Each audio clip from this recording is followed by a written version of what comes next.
Udumo kuNkulunkulu kweliphezulu nokuthula emhlabeni kubantu abathokozelwa nguye. Baba uNsibanda ukubingelela undlalifa izulu. Ngithi uJesu Kristu inkosi. Siyambonga uNkulunkulu wethu kakhulu, siyamdumisa abangcwele osigcinile. Salibona usuku lwanamhlanje oluhle ngendlela oluyisimangaliso. Kodwa-ke luhle lolu suku uze senze intando kaNkulunkulu ngalo. Ngoba sisazophendula phambi kaNkulunkulu abuze ukuthi wenzani ngelanga langomhla ka-31 ku-August 2024. Uyothi wenzani, awungixoxele. Unakho okuphathekayo ukwenzela uNkulunkulu? Unakho okuphathekayo na? Ayike asidlule lapho siye ezwini lethu. Siyambonga kakhulu uNkulunkulu wethu muhle. Uyinqaba ngosuku lokuhlupheka.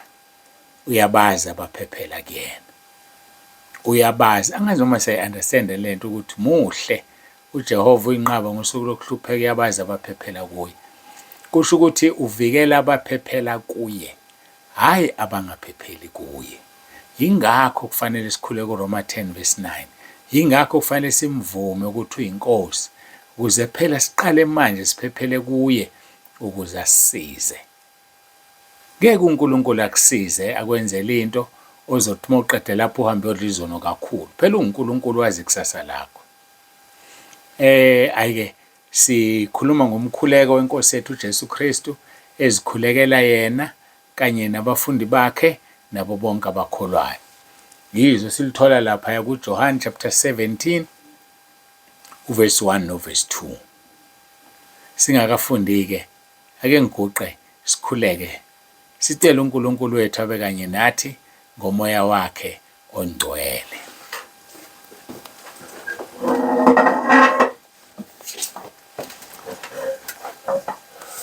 Baba ongcwele, Baba olungileyo, uNkulunkulu wethu nomusa, siyazithoba phambi kobuso bakho. Siyabonga ukusithanda kwakho ngale ndlela. Siyabonga kakhulu, akekho ofana nawe. Ubani esingamlinganisa nawe nilingane? Ubani esingamfanisa nawe nifanane? Akekho. uNkulunkulu wenyama yonke, usho njalo kuJeremiya, uNkulunkulu wenyama yonke udalile izulu, walendlala udala umhlaba uphanyekezeni. Akukho okukuhlulayo. Siyabonga Nkosi nangaleli thuba. Ngiyacela ube kanye nathi, busise kube yilo naloyo oyilalele le nkonzo, uJesu Kristu inkosi. Amen.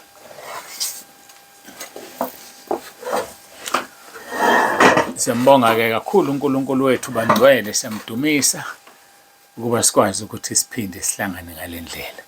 Ngingakaqali ufunda, ngiphinde isimemezele engisenze ngesonto ukuthi ividiyo ngeke isabashutha abazalwane manje njengoba kade yenza, ngoba kukhona abantu emabandleni abathi uma befikile entabeni bese bequliswa amacala ngokuthi bebeze enkonzweni kaBaba uNsibande. Basho njalo bathe kaBaba uNsibande, kanti abathi akuyona kaBaba uNsibande, ekaNkulunkulu.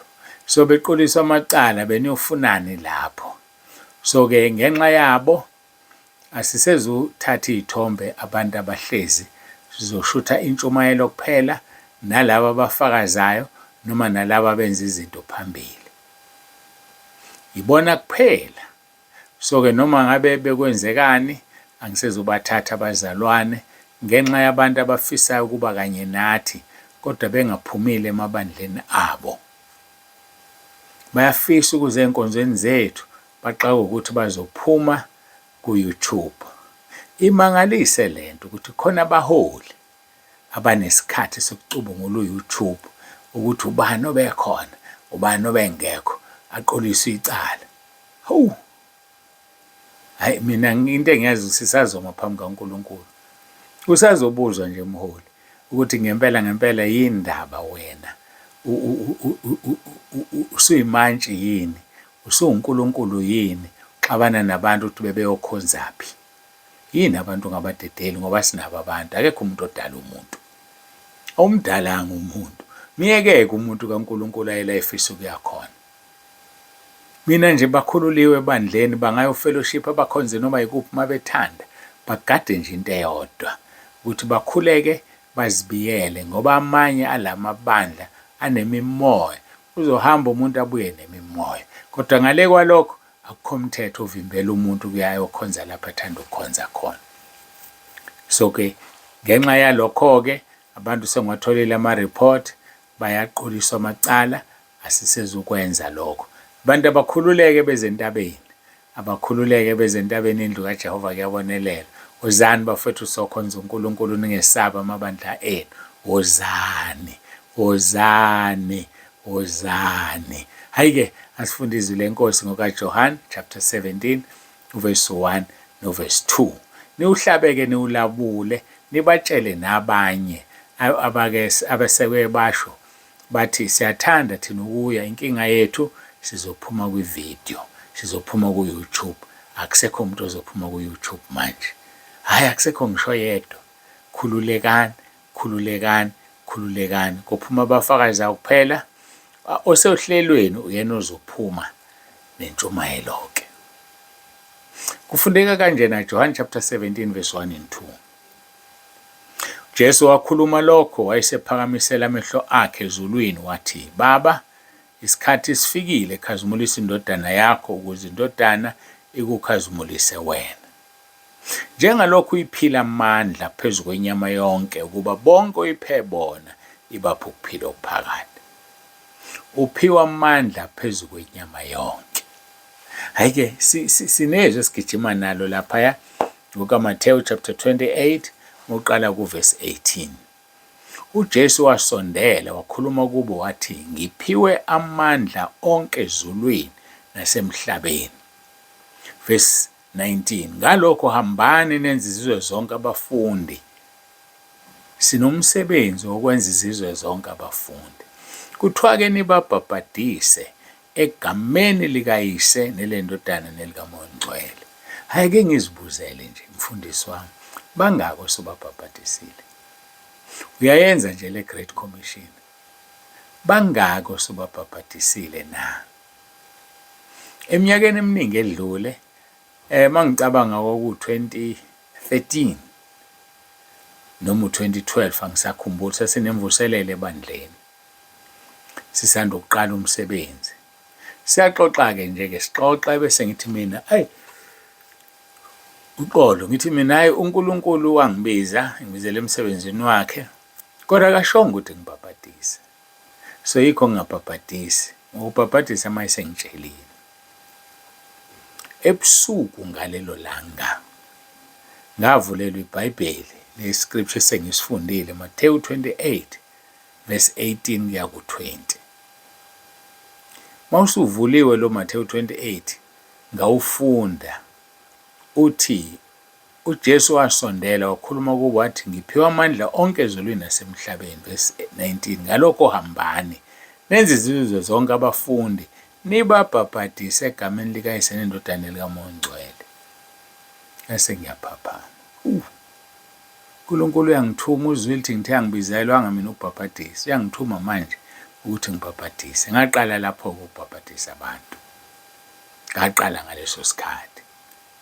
Angibazi bangaki njengamanje, ngiyakholelwa kodwa ukuthi bangaphezulu ka-200 uma bengaphezulu ka-300. So kuyilapho la ngizama ukuchaza khona, mfundisi wami, ngikubuza ukuthi usubhabhadisa abangaki. Ngoba i-Great Commission le umyalezo omkhulu lesawunikezwa uJesu esemuka ukuthi sibhabhadise abantu egameni likayise nelendodana nelikamoya ongcwele. Verse 20 wathi nibafundise ukugcina konke enginiyale ngakho. Uyafundisa nje. Uyafundisa yini wena ongilaleleka? Ngisekho kubefundisa, sengikuwonke umuntu.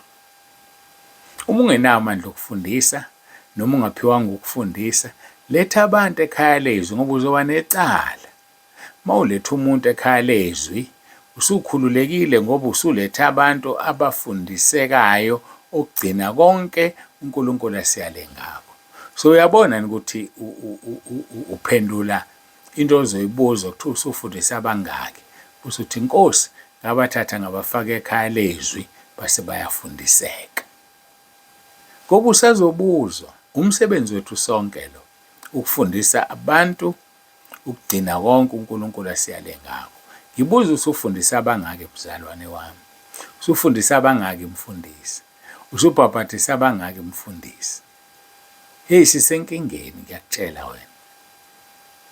Uyazi ukuthi uma ngibhabhadisa umuntu kanti walethwa uwena ekhaya lezwi, lo muntu kufanele ukuthi ubhabhadiswe nguwe, i-credit iza kuwena. Ngoba phela uwena waletha lo muntu la ekhaya. Uyakubona lokho? Wena mina ngangeke ngimazi.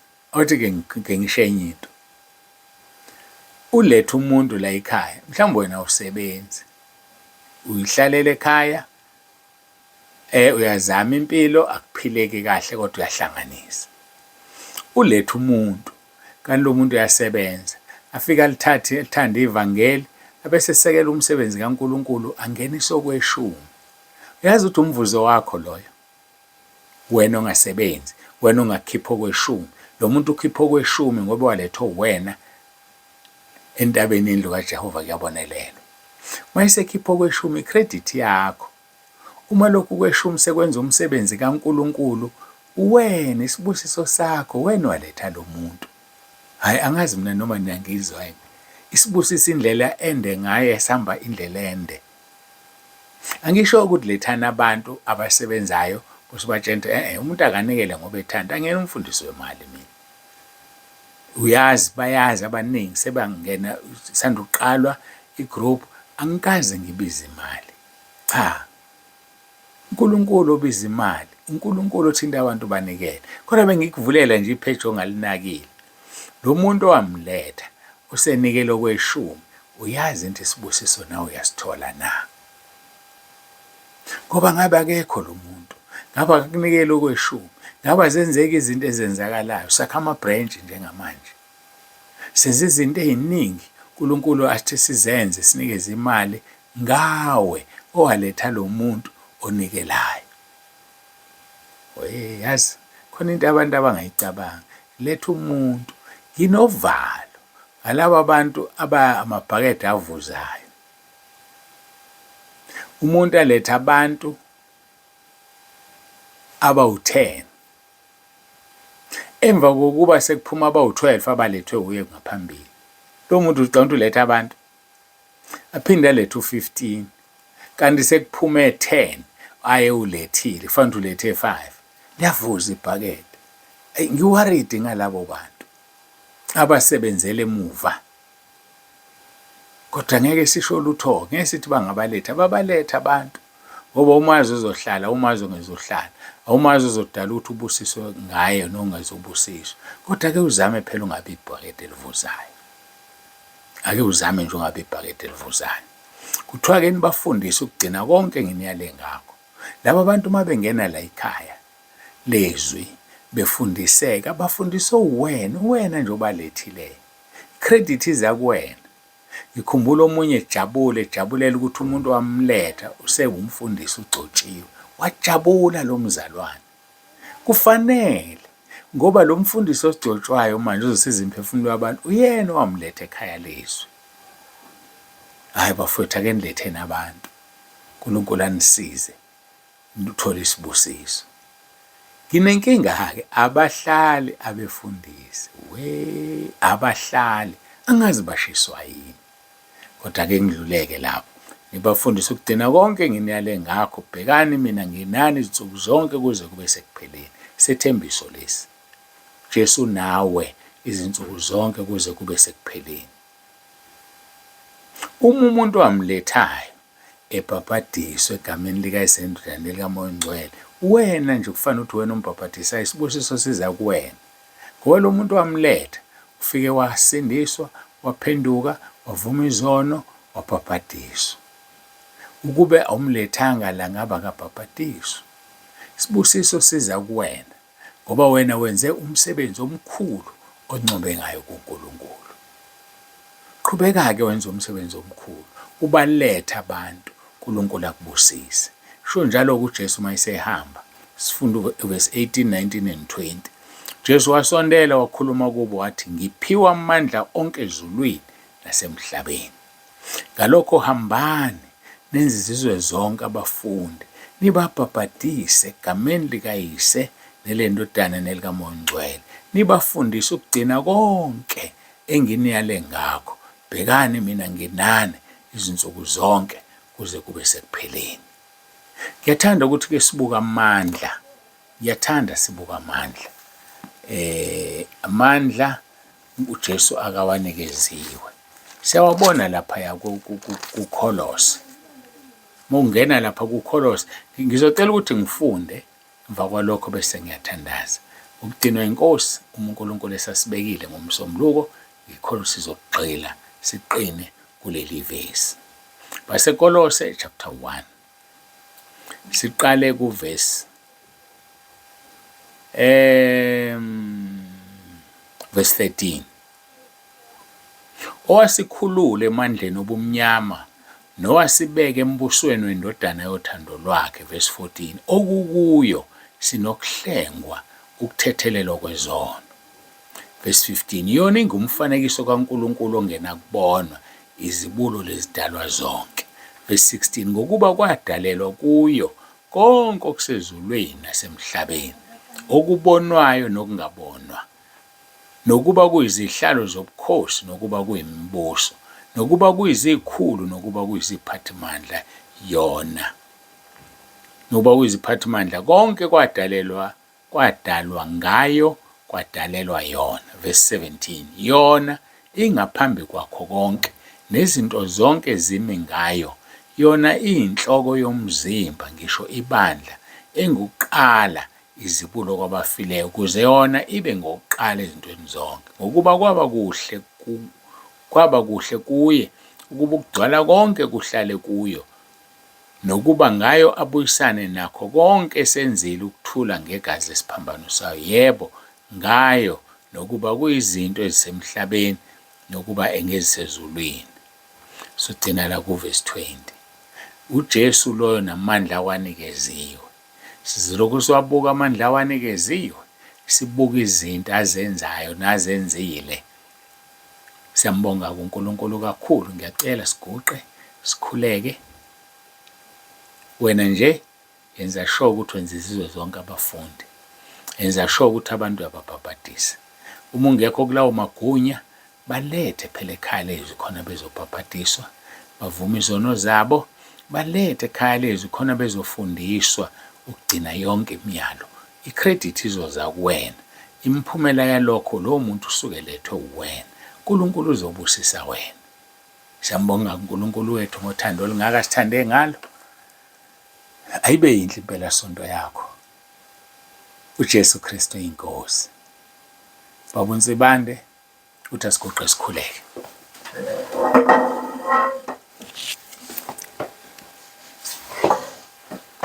Baba ongcwele, Baba olungileyo, uNkulunkulu onomusa, siyaguqa phambi kobuso bakho, sibonga uthando sithande ngalo. Ngiyacela Nkosi ubusise le nkonzo, busise noma wonke umuntu olalele, babusise abaletha abantu, babusise kakhulu Nkosi. Siwambule enye into namhlanje uthi abanye baletha abantu bezosekela umsebenzi kaNkulunkulu. Siyakubonga Nkosi kakhulu ngalokho. Babusise abawusekelayo, ubabusise ababalethile. Nkosi siyabonga. Udumo luza kuwe lonke lokufanele nongolwakho izikhathi zingakabibikho namanje kuze kube phakade. uJesu Kristu inkosi. Amen. Yaba ngcwele, siyambonga kakhulu uNkulunkulu. Baba uNsibande uyavalelisa uthi uJesu Kristu inkosi.